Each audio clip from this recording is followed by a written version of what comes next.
Kalau mau tahu Bon Jovi mau kapan konser di Indonesia ketiga kali, ini gue kasih bocoran nih, harus ada band ini dulu tampil sebelum Bon Jovi tampil. Nah, mau tahu kayak itu konten gue selanjutnya ntar ya, gue kasih bocorannya. Pokoknya.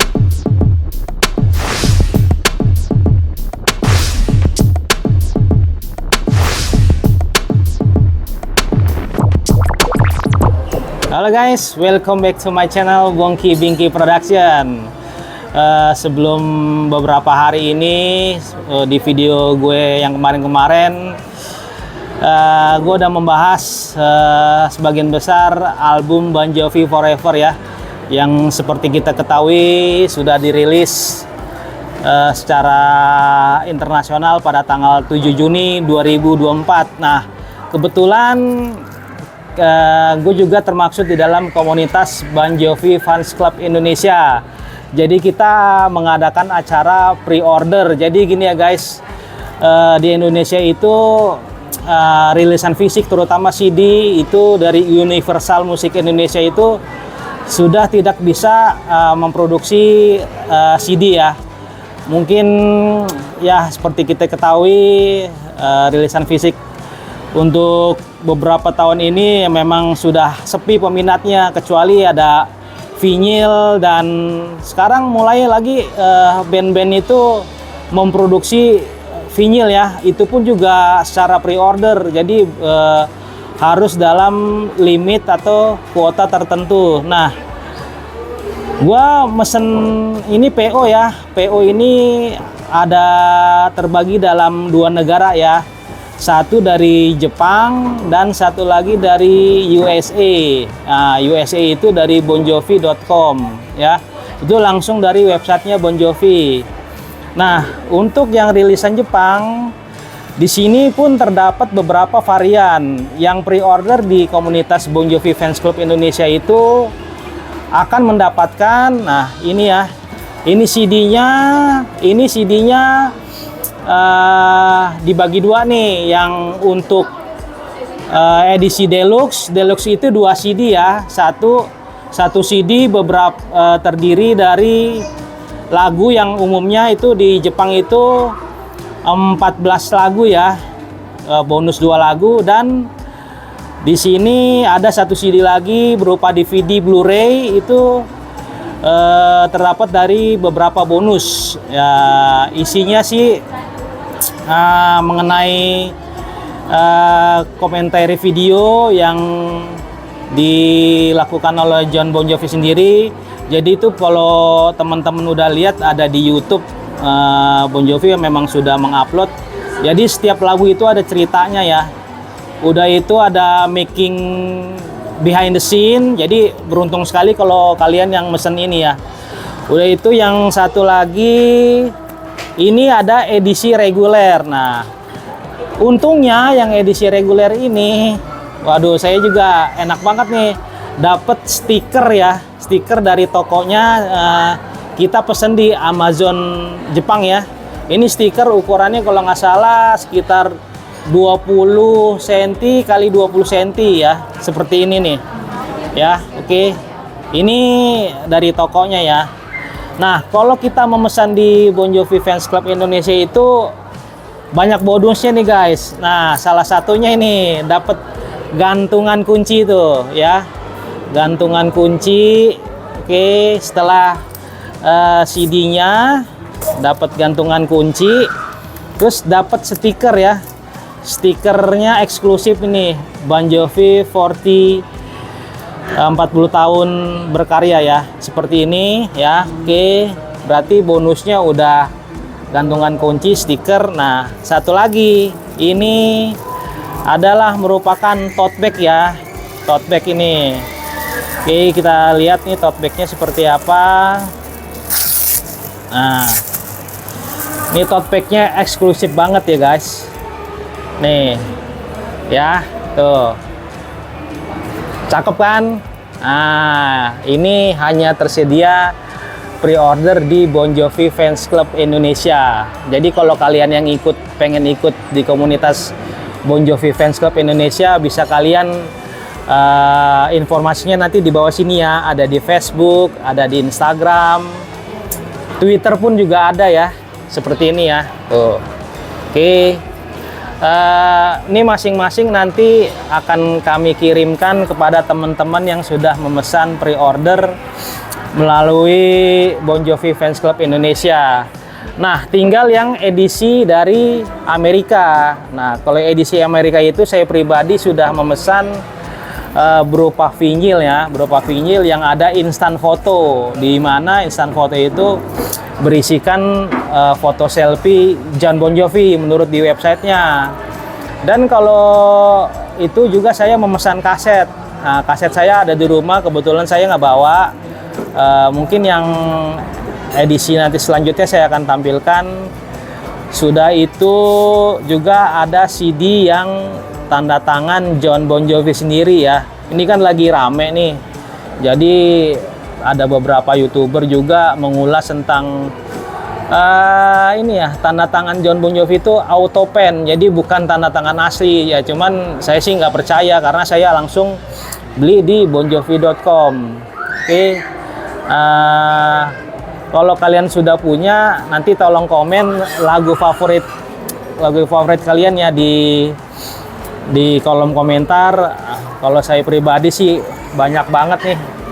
Ada beberapa lagu ya seperti Legendary, ada juga Seeds, We Made Look Easy, We Made It Look So Easy, lalu Waves, dan beberapa macam lagu lagi. Nah, nanti mungkin juga ada beberapa teman yang akan memberikan ini ya, sebuah komentar apa obrolan nanti ya. Mungkin nanti kita tunggu ya.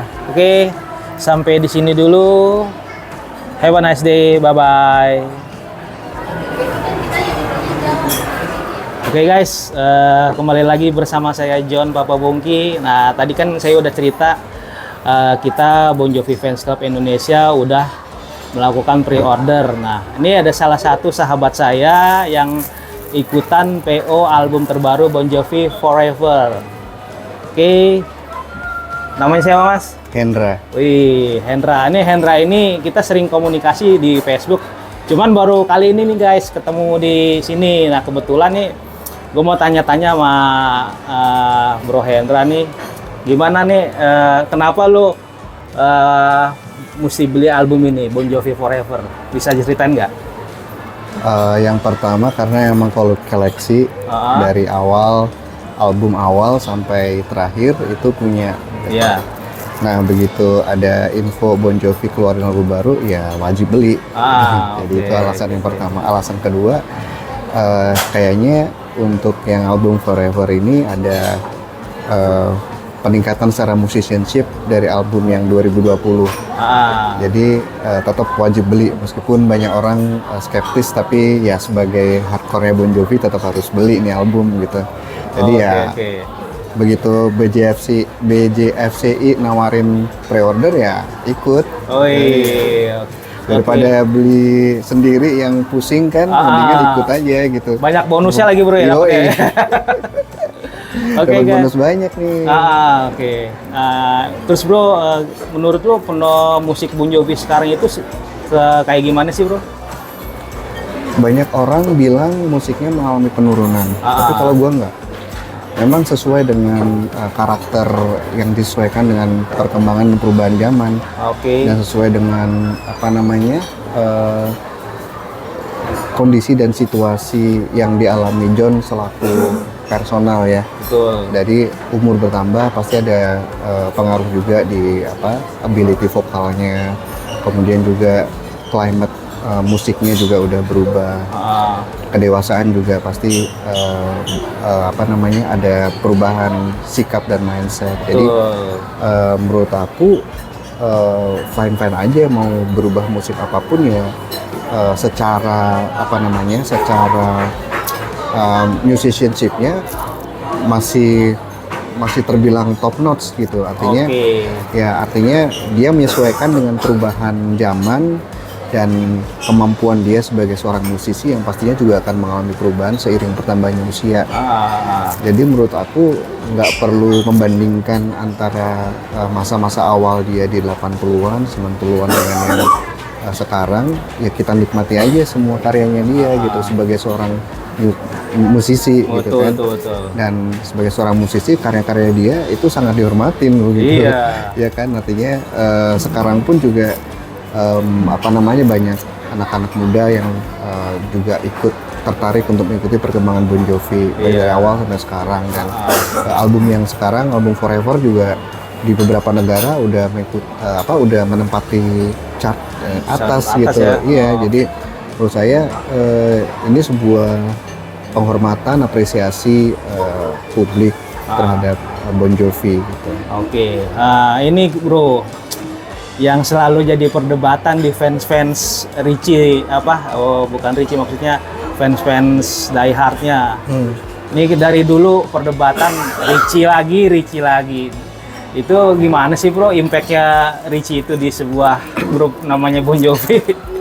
Ya ini pandangan personal ya. Menurut saya memang Richie ini salah satu nyawanya Bon Jovi gitu. Jadi ketika Richie menyatakan keluar tahun 2013, Bon Jovi nyawanya tinggal setengah. Gitu. Tapi menurut gua pribadi, secara karakter mungkin terpengaruh. Tapi secara musicianship-nya masih ada David Bryan dan ada Tico Torres di situ.